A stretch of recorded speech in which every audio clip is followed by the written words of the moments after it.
What's happening, everyone? Welcome back. Today we are going to put a 2-inch level on the front of this F-150. Mine's a 2015. This week I've got wheels and tires coming. So in order to fit the 285/60s on the front of this without doing a bunch of trimming, put a 2-inch level on it. It's going to make the truck look a lot better anyway. Downside is when I hook my trailer up, it's going to look goofy. So, but anyway, that's hardly ever. So, without further ado, let's jump into it.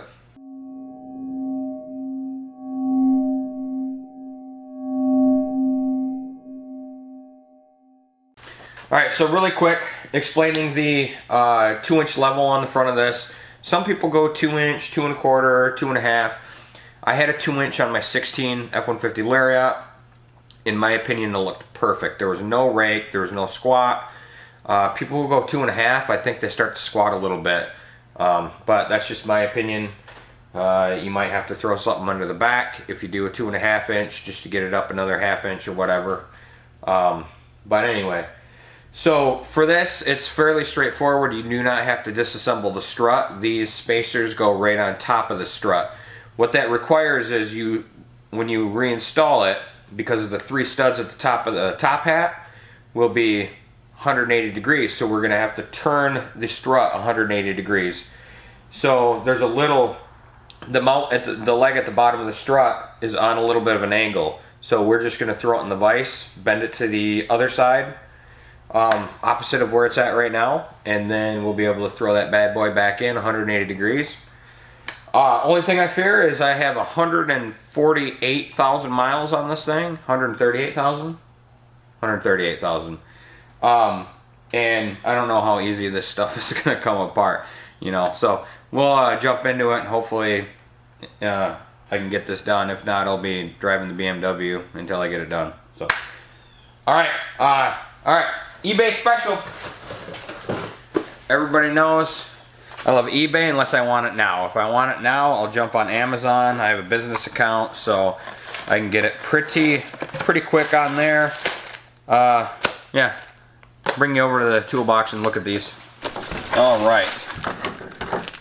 So, unpacking, we have all the bolts. Because the 2-inch spacers, we will have to bolt these to the top.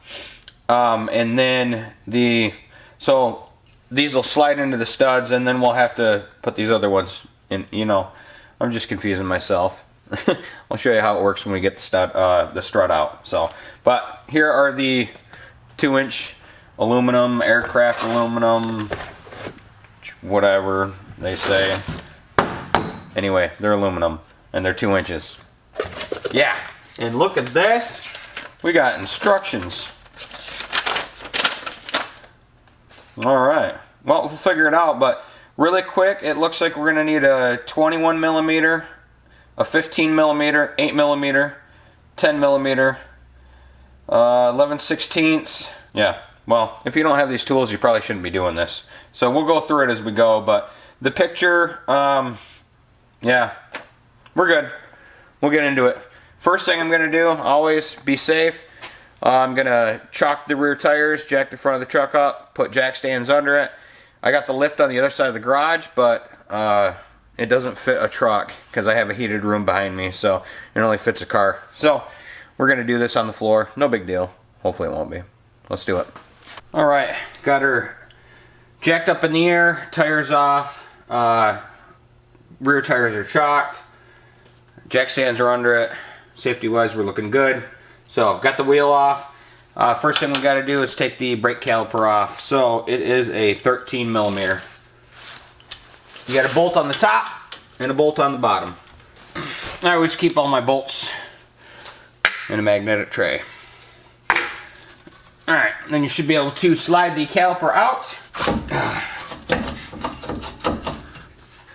This whole knuckle is going to wind up coming down. So, my ABS sensor, my brake line, I'm going to undo these guys here because they're going to have to get out of the way. And the bracket there holding the brake line is a 10 mil. Let me get a big zip tie and zip tie the caliper out of the way. Now all the pressure won't be on the brake line. Alright, so next the caliper bracket we need to remove. That is a 21 millimeter.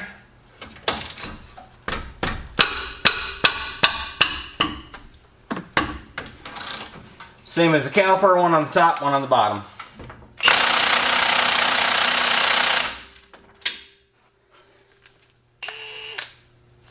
I was tightening it. Oh my gosh. Okay.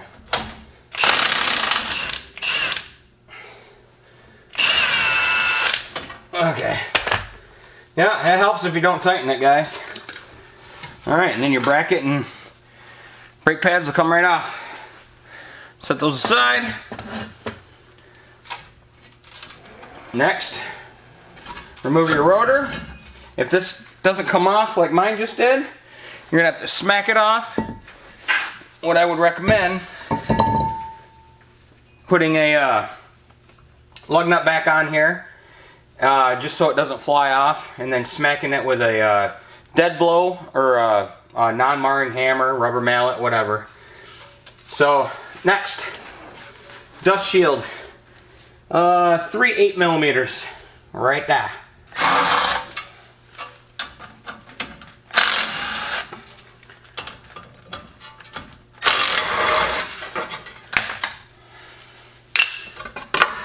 Dust shield is gone. Alright, next step, we gotta get this aluminum cover off. Looks like somebody's had it off before. Just be careful, it's aluminum. Just get a little screwdriver or something in there.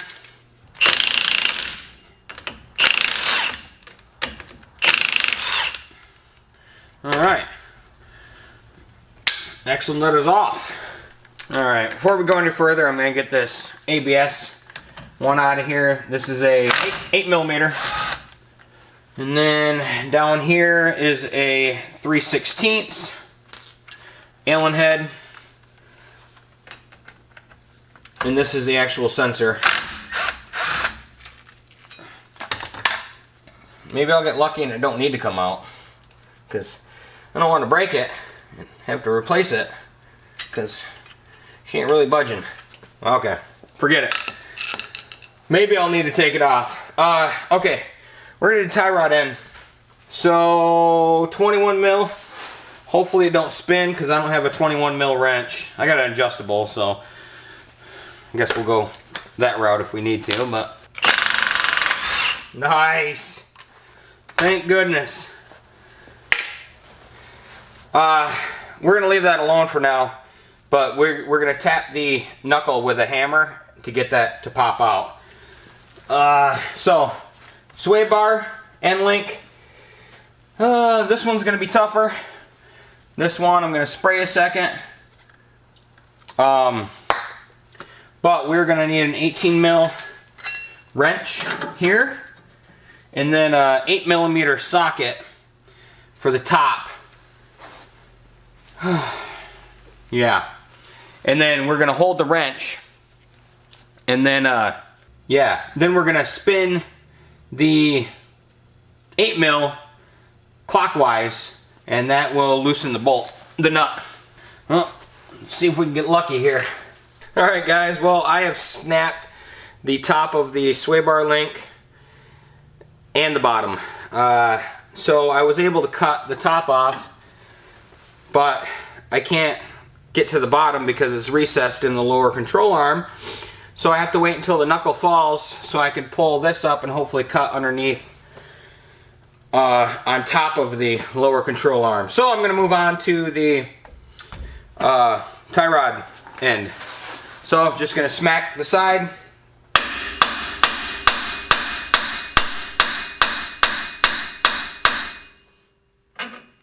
Just like that. Comes out of there. Next, top of the knuckle, right here. I'm all out of sorts now, so let's see what size it is. Same thing. That's an 18 mil. Hopefully we get lucky and we can just spin it off of there. There we go. Oh yeah, another thing I did, pull out if you got 4-wheel drive, pull off your vacuum line right here. It just pulls right off. Put that bugger up aside, and once again,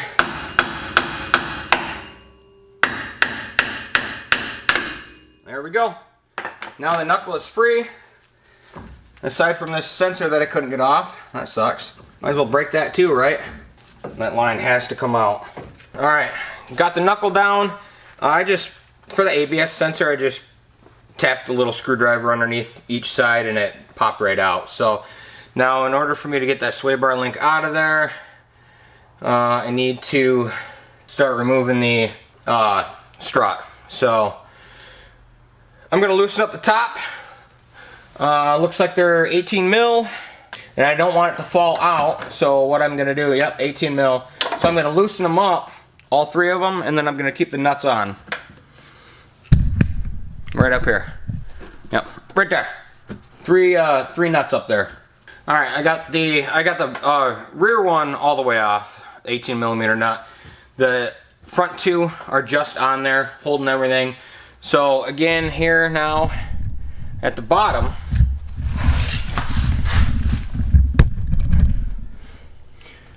right here is the bottom of the strut. You got two 18 mil nuts on the bottom there. We'll zip those off. Lower control arm should fall, and we can catch the strut and finish taking it out.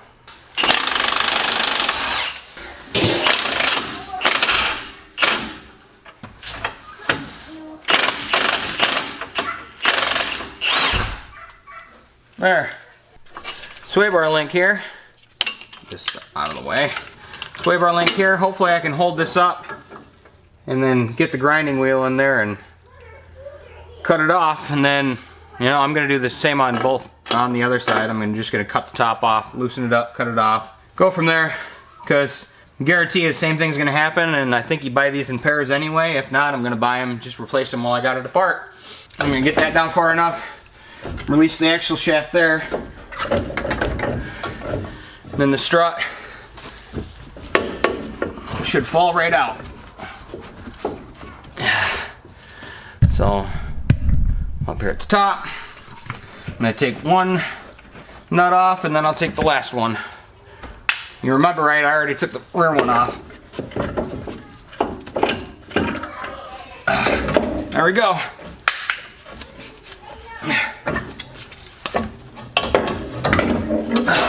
There's the strut. All right. This is gonna be no fun to watch, so I'm gonna cut that out and I'll show you what's left of it when I'm done. All right, y'all, I got her done. I need to do a little touch up there on the lower control arm, but I got it out of there. I had to use actually a Sawzall with a short blade on the bottom. I just couldn't get in there. As you can see with the grinding wheel, I kind of made a mess. Grinding wheel got the top there, but the bottom, yeah, I had to use the Sawzall, and I'm assuming it's going to be on the same way on the other side.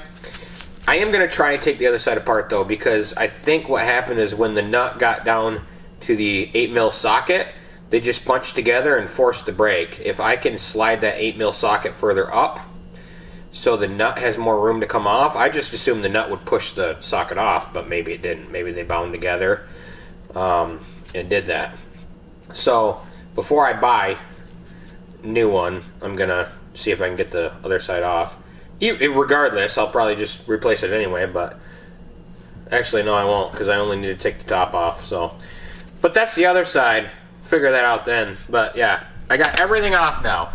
So, and that slid out of there super easy. All right, so what I was saying earlier is you can tell that that's cocked a little bit to one side. So what I'm going to do is I'm going to go stick it in the vise and bend it the other way. I'm going to stick that right there in the vise, bend her the other way, so it's perfectly opposite. All right, it's done. So I just set it in the vise like this and pried it out. So let's get the new spacers on. Spacer goes on like that. And then you got nuts in here. But I think first we have to thread our bolts. So these guys should thread up through the threads like so. And these will be your new studs that go in the top. Yeah, looks like a 7/8. Thread them guys all the way down. Tighten them up. Now we can slide this over the top hat. Bolt it down. There. Just like so. Alright, and then it hits the nylocks and then send them home.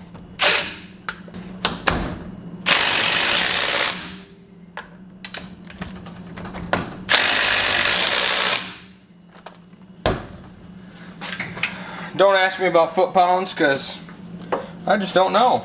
Yeah, oh yeah, they're in there tight. We good. We're good. Alright, this guy is assembled and ready to go back in the truck. Well, let's see if it's easier to put it back in, but obviously I don't have the tie rod or the sway bar end link yet. Okay, well, because it'll help if I grab the strut, but we're gonna have to pry this bad boy down quite a bit, I think. So I'm gonna put the bottom in first. So I'm gonna try the top first because the upper control arm is in the way and I don't want to loosen it. I'm gonna have to get a alignment after this anyway, but I'm gonna take a couple of nuts here. Well, the right ones would help. Alright, like a glove, guys. Alright, got the 3 bolts on top all tightened down. Now I'm gonna work on the bottom. It's just actually a matter of forgetting what hardware went what, but 18 on the bottom again. Yeah, I can't proceed until I go get a tie rod or end link. I hope I haven't been seeing tie rod in the whole time. So I'm gonna run down to O'Reilly's, grab a couple end links, and I'm not biased. O'Reilly's is closest, so that's why I'm going there. So don't give me crap. All right, see you back. All right, everyone, here we are, $130 later. Before I went down and got one of these, because the cheap $45 ones are not available until this afternoon. Guess I could have waited, whatever. These were $61 each. Master Pro, whatever. So before I went down there, I'm like, well, they don't sell them in pairs. So I'll see if I can get the other one off. And I took my time, and I didn't break it. I stripped the end. So now I gotta cut it anyway. So I just bought 2 when I was down there, because that's my luck. No whammies.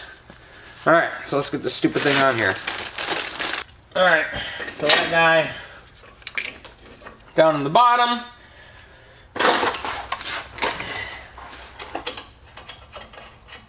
Put your nut on it. Alright, so I got the tie rod end link in.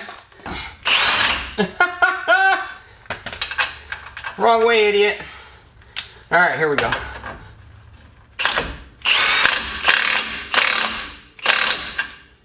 Good.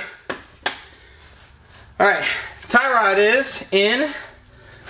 Next, see how far we are on the sway bar. That's a long ways off, man. Alright guys, I took the tie rod back out, putting the axle nut back on. 30 foot-pounds is what I am torquing this to. And this strut is just not compressing like I thought it would. Okay, 30 foot-pounds on the axle nut. And yeah, I'm not getting this bad boy to move at all. So this is going to be pretty difficult, I think. Got the sway bar link back together and it helped. I jacked this up a little bit, pried down here, and I was able to get this nut started here for the bottom. So now I'll put the tie rod back in, which does not line up. There we go. Alright. I'm going to tighten this guy up first.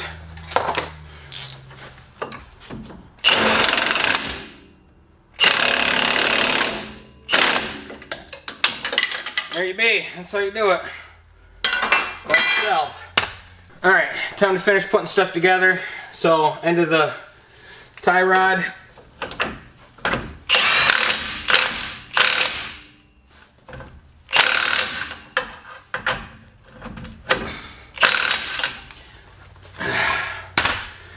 Now what? Okay, the link's good, the tie rod's good, upper ball joint's good, but I'm gonna tell you what, that stuff is right against the spring. Alright, dust shield. Let's put the dust shield back in. Tap that little bugger back in there. And then we can start putting our sensor, our vacuum line. Let's do our vacuum line. That's super simple, that's just right back here. ABS sensor. Okay, that guy's good. Then we got 8mm right here for the sensor. Okay, 8mm in there, and then you got a 10mm. I gotta put the caliper back on first because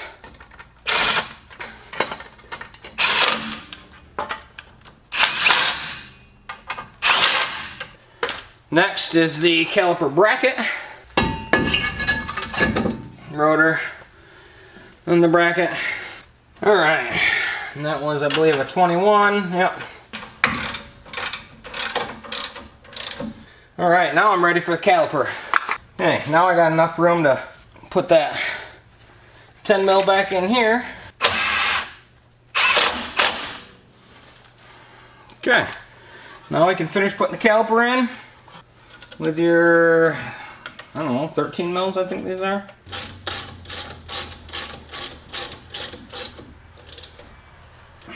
There. Okay, this side is done. I'm gonna put the tire back on, so this side will be like done and ready to go. I won't have to worry about forgetting anything. And then I'll do the other side. You won't need to see that. You already saw this. And then we'll set her down and check the clearance on this, because that's kind of bothering me. But I think it'll be okay once the truck settles and then I go get it aligned. I think we'll be good. Alright, the 2-inch level and alignment is all done, and she looks good. A lot better. Especially with the wheels and tires on it, because that's the whole reason why I did it, was to be able to fit these wheels and tires on it. So they are 285/60/20s, and right now I'm loving the look. So yeah, and that looks good for sure. Alright, so the link for everything is in the description below. Go ahead and check that stuff out. Not a bad install at all, aside from the sway bar end links. But alright, hopefully this video helped you guys out. Until we meet again next time. Later.